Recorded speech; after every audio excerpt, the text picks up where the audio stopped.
Bonjour, je m'appelle Neil Townsend et je suis un des membres de l'équipe internationale du Turning.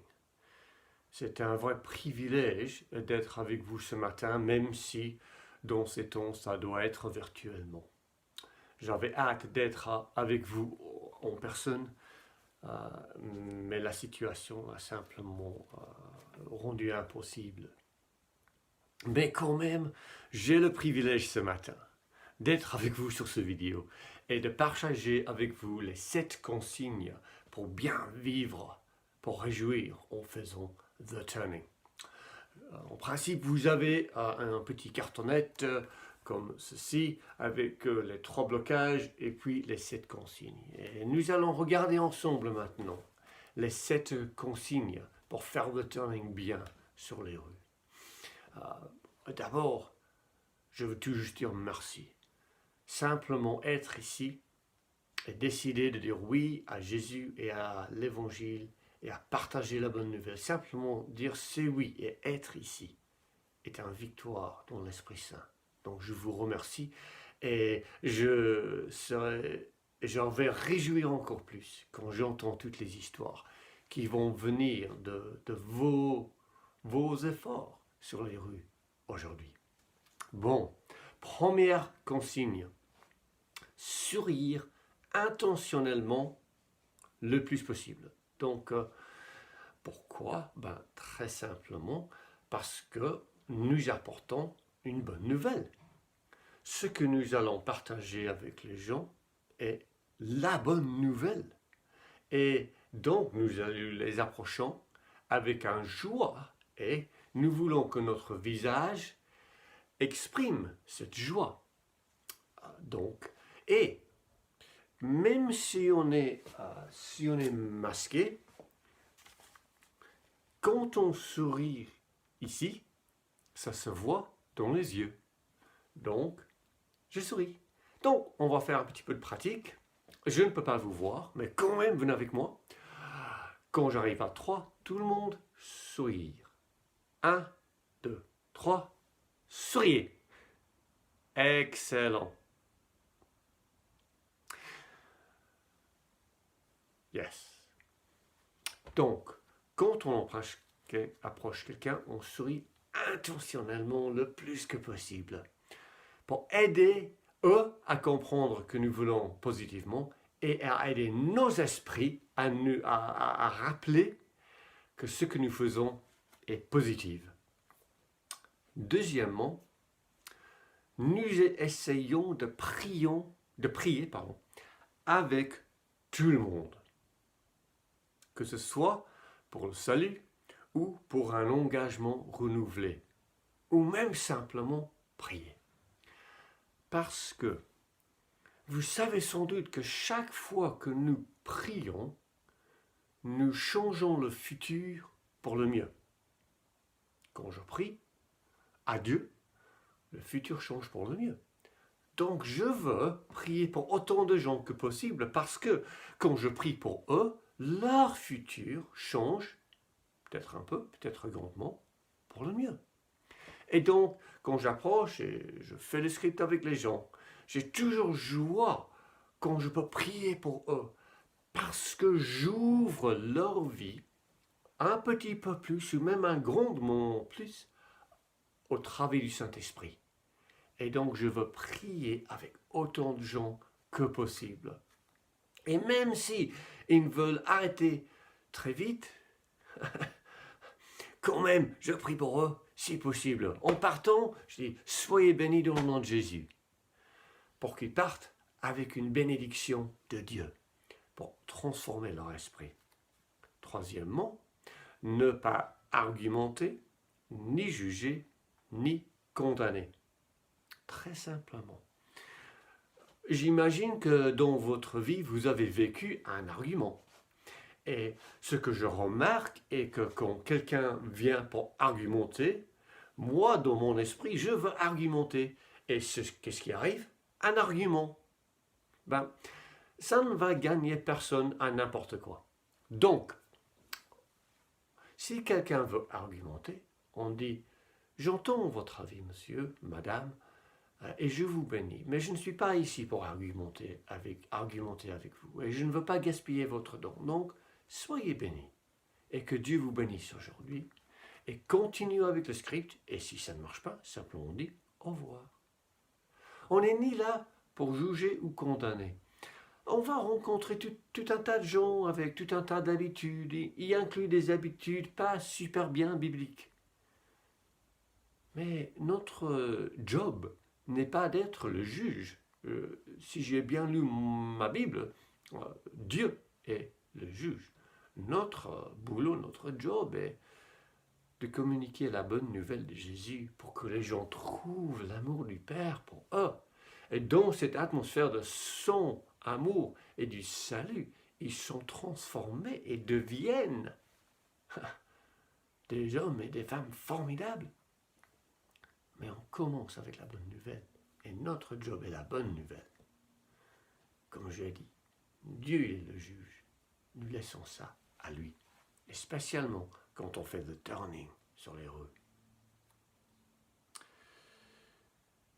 Quatrièmement, nous ne voulons pas forcer. Nous voulons être conduits par l'Esprit. Donc, laissez-moi vous donner une illustration pour ce point-ci. Quand je veux donner un cadeau à quelqu'un, je l'achète, je le mets dans un boîte ou quelque chose, je mets du papier joli et tout ça, et puis j'amène le cadeau à mon ami. Et je lui dis, tiens, Hervé, évidemment, s'il s'appelle ça Hervé, bonjour Hervé, j'ai un cadeau pour toi. Et je l'offre comme ça quelque part. Je lui dis, voilà un cadeau pour toi, Hervé. Et à ce moment-là, Hervé, il a un choix. Ou bien il dit, ben merci Neil, je le prends, et il l'ouvre, et il le reçoit, et il l'apprécie, j'espère. Ou, parce que c'est un cadeau, il a tout à fait le droit de dire, ben, c'est un très joli cadeau, mais je n'ai pas envie aujourd'hui. Parce qu'un cadeau est donné sans condition, c'est à Hervé de décider s'il le prend ou pas, et s'il le prend, ce qu'il fait avec. C'est pas mon job, celui qui donne le cadeau, de décider ce que Hervé va faire avec le cadeau.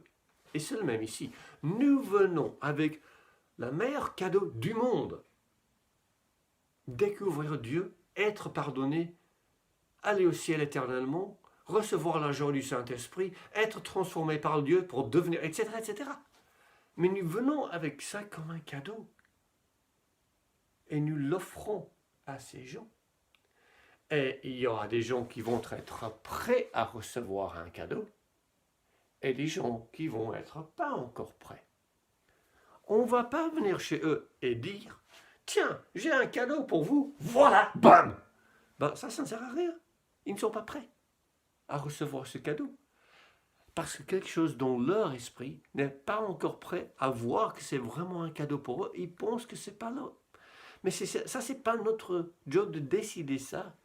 Donc on l'offre comme un cadeau. Voilà. Donc, on force rien. Et nous sommes conduits donc par l'esprit. Nous laissons l'esprit conduire notre intervention en suivant le script. Ok? On l'offre et voilà. S'il est prêt, il ou elle dit oui. Si pas, ça c'est le job du Saint-Esprit. Et on le laisse à lui. Mais comme on vient de le dire, on va quand même essayer de prier avec cette personne. Ok.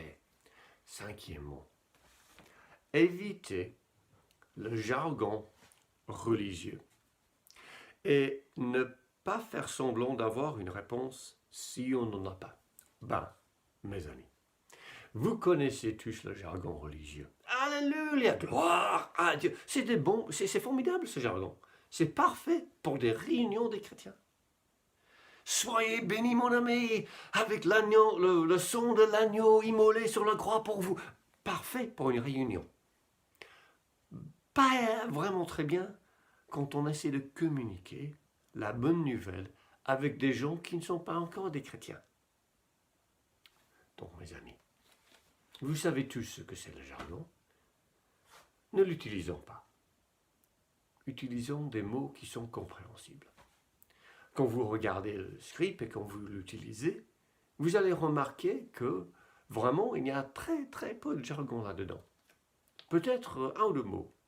Oui, le mot péché est utilisé, mais nous avons découvert que les non-chrétiens savent ce que c'est le péché. Et ils savent très bien ce que c'est le péché. Et donc on peut l'utiliser. Mais tous les autres mots, évitez-les. Et 5b, si on vous demande une question, premièrement, rappelez-vous qu'on n'est pas là pour avoir un débat. Donc essayez de ne pas entrer dedans, mais de dire c'est une très bonne question et continuez avec le script. Ou, si vraiment il force la question, vous pouvez dire je ne sais pas la réponse à cette question. Évidemment, si vous ne savez pas la réponse. Notre honnêteté est beaucoup plus important que notre intellectualité, si c'est un mot. Notre honnêteté est ce qui est cherché par les gens. Donc nous sommes honnêtes. Et c'est tout à fait bon de dire, je ne sais pas la réponse, mais je peux rechercher. Et on peut prendre un café et continuer à parler là-dessus, mais pas sur les rues. Quand on fait le turning, on vise faire le turning qui prépare les gens à devenir des chrétiens et de rentrer dans le discipulat. Et c'est dans le discipulat, et on peut faire le discipulat avec des pré-chrétiens aussi. On peut répondre à des questions quand on prend un café pour discuter, pour les aider à devenir des chrétiens. Mais ce n'est pas le but du turning pour faire ça sur les rues. Le but sur les rues, c'est d'ouvrir des portes où les gens sont intéressés et sont prêts à recevoir Jésus. Et puis après, faire le follow-up. Ok. Sixièmement, en tant qu'adulte, ne pas vous adresser à des enfants dans la rue. Je crois que ça, c'est assez, j'espère, évident. On veut honorer et respecter les gens, d'une même manière qu'on prend l'attitude d'offrir un cadeau et on ne force pas. C'est bon de respecter les normes de notre société envers les enfants et leurs parents, parce que nous voulons respecter leurs parents, comme la Bible nous encourage. Et donc, si on est adulte, on n'approche pas des enfants. Septièmement, gardez vos enfants près de vous tout le temps. Nous vous encourageons de faire le turning avec des enfants. Ok? Excellent. Ils sont super bien à ça et nous encourageons ça, mais nous vous encourageons de faire ça comme un groupe, ou bien les parents avec leurs enfants, ou quelqu'un à qui les parents ont confié leurs enfants et en qui ils ont confiance. C'est-à-dire, si vous arrivez ici ce matin ou cet après-midi avec vos enfants, vous allez sortir sur la route avec vos enfants et vous allez prendre soin de eux et faire le turning avec eux. Pour être très simple, le turning n'est pas une garderie. Parce que ça ne servirait à rien. Donc, vos enfants sont votre responsabilité. Ok, voilà les 7 consignes. Je vais finir avec un encouragement super simple.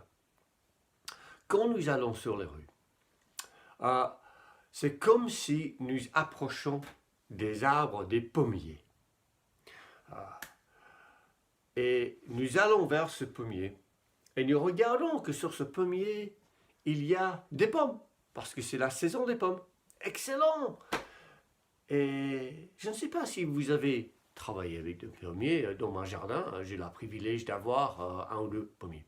Et je sais que quand je vais à un pommier et je prends la pomme dans ma main, je sais si c'est prêt à être mangé parce que je le prends et tout doucement, je dois tout simplement faire touk touk et ça vient.